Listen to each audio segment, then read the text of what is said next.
E aí, será que o estrago foi grande?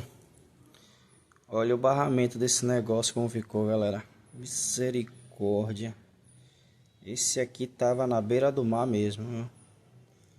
Ave Maria. Olha. Olha o outro. Será que tava bom o contato disso aqui?